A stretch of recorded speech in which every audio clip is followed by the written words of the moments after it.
कोविड-19 के चलते देश में काफी लंबे समय से लॉकडाउन की स्थिति रही है।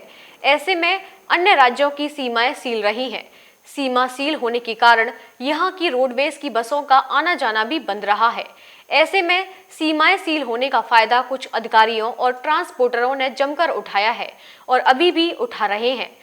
मथुरा के नए बस स्टैंड पर डग्गेमार वाहन चालकों का हमेशा बोलबाला रहा है, लेकिन इसमें कुछ शासन के अधिकारियों की मिलीभगत से यह खेल चलता रहा था। लेकिन इसमें अब कुछ ट्रांसपोर्टर भी सम्मिलित देखे गए हैं।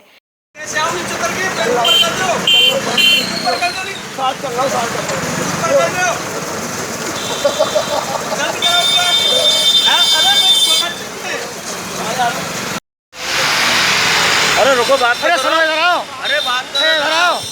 ये कौन है? ये वैसे ठेकेदार है। काय ठेकेदार है ये? इधर आओ। अरे सुनो भाई, कहाँ के हो तुम? हेलो इधर आओ। भाई तुम कहाँ के हो? कौन हो तुम? कौन हो तुम यहाँ पे? कौन? यहाँ पे कौन हो? ऑफिस है, काय की ऑफिस है? काय की ऑफिस है आपकी? काय की ऑफिस है ये? काय की ऑफिस है ये? तुम्हारी काय की ऑफिस है ये? आप कौन है यहाँ पे?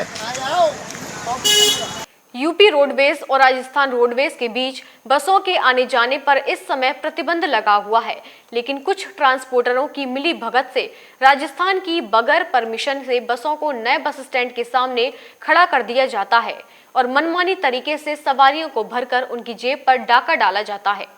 दबी जुबान से कुछ यात्रियों ने तो यह भी बताया कि मथुरा से जयपुर जाने के लिए उनसे 500 रुपए प्रति यात्री के हिसाब से किराया वसूल लिया जाता है, जिसमें से आधा किराया उन बगैर परमिशन की बसों में यात्रियों को बिठाने के लिए ट्रांसपोर्टरों को दिया जाता है, तो कुछ पुलिस प्रशासन की भी मिलीभगत देखी गई है।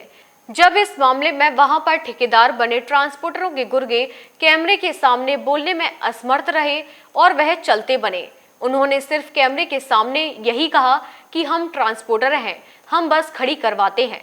जब इस मामले में रोडवेज के अधिकारियों से बात करना चाहा तो उन्होंने क्या कहा, ये सर मैं आपसे जानकारी लेना चाहूँगा कि कुछ नए बस स्टैंड के सामने राजस्थान की कुछ प्राइवेट बसें खड़ी होती हैं और इनसे यात्रियों से किराया मनमाना वसूला जाता है, तो सर इस मामले में सर आपके द्वारा क्या कुछ कार्रवाई की जा रही है? नहीं, बिल्कुल आज ये मेरे संज्ञान में आया है। इसके कुछ वीडियो फुटेज भी मेरे पास आए हैं। मैंने कुछ गाड़ियों के नंबर भी ट्रेस किए हैं और इसके लिए मैंने आज ही अपने जिलाधिकारी महोदय, एसएसपी महोदय और एआरटीओ को पत्र लिखवाने के लिए आदेश कर दिया है। आज ही सबको पत्र पहुंचा दिए जाएंगे और व्यक्तिगत रूप से उनसे बात करके इसमें कार्रवाई की जाएगी। सर पहले तो बात नहीं कर लोकल जो बसों का यहाँ पे ठहराव था, यहाँ पे डग्गेमार चलती रहती, लेकिन अब तो आउट ऑफ स्टेट की बसें भी यहाँ से दरअसल क्या है कि हमें अभी अदर स्टेट्स में गाड़ियाँ चलाने के लिए परमिशन नहीं मिली है और उसी का लाभ ये डग्गेमार वाले उठा रहे हैं, क्योंकि जयपुर अभी हम नहीं भेज पा रहे हैं, भरतपुर हम नहीं भेज पा रहे हैं, तो ये जो बसें हैं ये अदर स्टेट में चलाने के लिए इनके द्वारा लगाई जाती हैं। लेकिन चूँकि बस स्टैंड के सामने 1 किलोमीटर के दायरे में अनधिकृत है, नियमानुसार अवैध है, इसलिए हम इसमें तत्काल कार्रवाई कर रहे हैं। सवाल यह भी उठता है कि एआरटीओ विभाग इस ओर आंखें बंद करके बैठा हुआ है।